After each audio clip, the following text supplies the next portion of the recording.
वृंदावन का प्रसिद्ध वन विहार आश्रम एक बार फिर चर्चा में है। हाल ही में आश्रम की व्यवस्थापक एडवोकेट स्वाति शुक्ला और अन्य व्यक्तियों के खिलाफ थाना वृंदावन में एक एफआईआर दर्ज की गई है। यह एफआईआर सर्वेश शर्मा द्वारा कराई गई है और आईजी रेंज आगरा दीपक कुमार के आदेश पर पंजीकृत की गई है। स्वाति शुक्ला ने इस एफआईआर पर गंभीर सवाल उठाए हैं। उनका कहना है कि बिना किसी साक्ष्य और जांच पड़ताल के एफआईआर दर्ज करना पुलिस की कार्यप्रणाली पर प्रश्नचिन्ह लगाता है। उन्होंने इसे न्यायिक प्रक्रिया के विपरीत और पक्षपाती बताया। स्वाति ने स्पष्ट किया कि आश्रम की छवि खराब करने के लिए यह एक सुनियोजित साजिश है। उन्होंने कहा कि हम हमेशा कानून का पालन करते हैं और वन विहार आश्रम ने न केवल धर्म और समाज सेवा में योगदान दिया है, बल्कि वृंदावन की सांस्कृतिक विरासत को भी सहेजने का कार्य किया है। यह एफआईआर हमारी प्रतिष्ठा को ठेस पहुंचाने का प्रयास है। साथ ही यह भी कहा गया है कि इस मामले में आश्रम के पक्ष को अनदेखा किया गया है और पुलिस द्वारा उचित जांच नहीं की गई। स्वाति शुक्ला ने इस मामले में निष्पक्ष जांच की मांग की है ताकि सच्चाई सामने आ सके। वन विहार आश्रम न केवल धार्मिक गतिविधियों का केंद्र है, बल्कि पर्यावरण संरक्षण और जनसेवा में भी अग्रणी भूमिका निभा रहा है। देखना होगा कि प्रशासन और न्याय प्रणाली इस मामले में किस प्रकार का रुख अपनाते हैं। फिलहाल स्वाति शुक्ला और वन विहार आश्रम ने इस चुनौती का सामना करने के लिए कानूनी कदम उठाने की तैयारी शुरू कर दी है।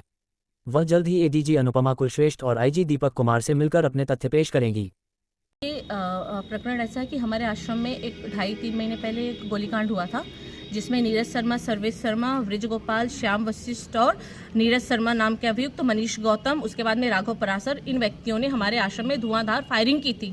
ठीक है, उस फायरिंग के संज्ञान में हमारे रामनिवास शास्त्री जी ने एक तहरीर दी थी, जिसपे एफआईआर दाखिल हो। एफआईआर में ये सारे जेल गए और जेल जाने के बाद इनकी ये अंतरिम जमानत पे इनको बेल मिली। ठीक है, उस संदर्भ में ये प्रेस वार्ता हुई और उसमें इन्होंने क्या किया कि 2.5 महीने बाद इन्होंने एक क्रॉस एफआईआर करवाई, जिसमें मुख्य आरोपी मुझे बनाया, रामनिवास जी को बनाया और संजीव पुजारी जी को बनाया। और जिस डेट की ये घटना बता रहे, उस घटना की डेट पे मैं यहाँ उपस्थित नहीं थी, मैं महाराष्ट्र में उपस्थित थी। गोलीकांड में उसमें कोई घायल भी हुआ था? यस, हमारे जो अभिषेक परिहार थे उनको गोली लगी थी और हमारे संजीव पुजारी और हरि बाबा को भी गोली के चोट के निशान आए हुए थे और अभिषेक परिहार को तो गोली आर पार हो गई थी। ठीक है, तो उसके बाद में मायावती का रिपोर्ट है, सरकारी रिपोर्ट है, उसमें मेंशन किया गया कि ये गोली के ही निशान हैं। इसको मैं आपसे कहना चाह रही हूँ कि सार्वजनिक रूप पे इस रिपोर्ट को भी मैं साझा करूंगी। इस संदर्भ में नीरज शर्मा के जो भाई हैं सर्वेश शर्मा 2.5 महीने बाद एक क्रॉस एफआईआर आईजी साहब के यहाँ से करवा रहे हैं। तो मैं ये जानना चाह रही हूँ कि जब साधु संतों ने इस विषय को लेकर, प्रकरण को लेकर परिक्रमा मार्ग में जाम लगाया था, इस पे धरना प्रदर्शन किया हुआ था, पुलिस की कार्रवाई पे, पुलिस की कार्यशैली पे हमने क्वेश्चन पुट ऑन किया हुआ था, तो क्या आईजी साहब को ये सब चीजों के बारे में अवगत नहीं कराया गया? दूसरी बात, आईजी साहब किसी एक महिला को, जो महिला यहाँ पे उपस्थित नहीं थी, उसके खिलाफ डायरेक्ट एफआईआर, क्रॉस एफआईआर मुख्य आरोपी बनाते हुए कैसे कर सकते, ये मैं जानना चाहती हूँ। दूसरी बात, इनके प्रार्थना पत्र में कहा गया है कि 2 गुटों में विवाद हो रहा था आश्रम में, तो हम पूछने गए। मैं आप सबको दिखाना चाहती हूँ परिक्रमा मार्ग के बाद हमारी बाउंड्री से कम आधा किलोमीटर की दूरी पे हमारे ठाकुर बन बिहारी जी विराजमान है। इनको कैसे पता चला कि हमारे आश्रम में 2 गुटों में लड़ाई हो रही है? दैट मीन्स इनका इंटेंशन जो हमारे आश्रम है उसके प्रति उनकी नीयत कभी साफ नहीं थी। दूसरी बात, जिस व्यक्ति से हमने मुकदमा जीता, माननीय उच्चतम न्यायालय और हाई कोर्ट न्यायालय और डिस्ट्रिक्ट न्यायालय, चकबंदी आदेश, हर आदेश को हम यहाँ पे कंप्लायंस करने के बाद हमें पोजीशन मिला गया है। हमने कोई गोली चला के कब्जा नहीं लिया है। मैं ये जानना चाहती हूँ आईजी साहब से कि जैसे इन्होंने मेरे खिलाफ एफआईआर लॉन्च करा दी direct without any information, how is it possible? IG साहब को मैं निवेदन करना चाहती हूँ इन्हीं दो अभियुक्त के बारे में कि एक राधा नाम की लेडीज है जिसको इन्होंने इतना मारा है, उसका माननीय योगी आदित्यनाथ जी के पोर्टल पे भी सारा डिटेल है। उस पर मैं आईजी साहब को कल ही मिलूंगी और कहूंगी कि इस पर एफआईआर दर्ज करें। और जिस परोना वाली कुंज की ये बात करें, उस परोना वाली कुंज का बात करें, वो महाराज जी का कुंज है, जो महाराज जी उसमें विराजित है, वो भी यहाँ पे उपस्थित है। उनसे भी आप डिटेल लीजिए। ये कहाँ का न्याय है? ये कहीं भी क्रॉस एफआईआर कर देंगे, किसी के ऊपर भी मुकदमा कर देंगे।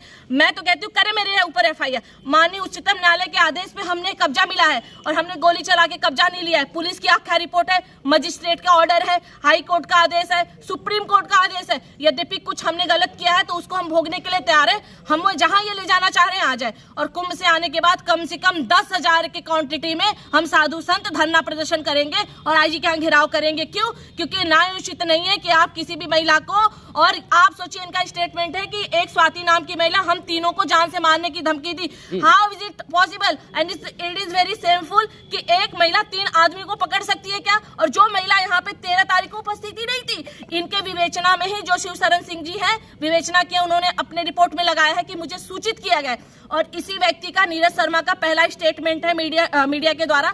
इन्होंने स्टेटमेंट दिया है कि हमें गोपाल शर्मा और स्वाति शुक्ला ने बताया। गोपाल शर्मा तो 20 साल पहले मर गए और स्वाति शुक्ला तो थी ही नहीं।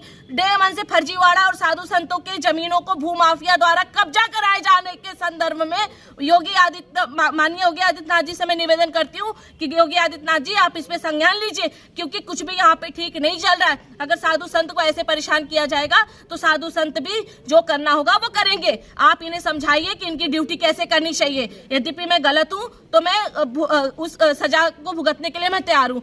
जो व्यक्ति यहाँ उपस्थित नहीं उसके खिलाफ डायरेक्ट एफआईआर, क्रॉस एफआईआर करवा दी आपने।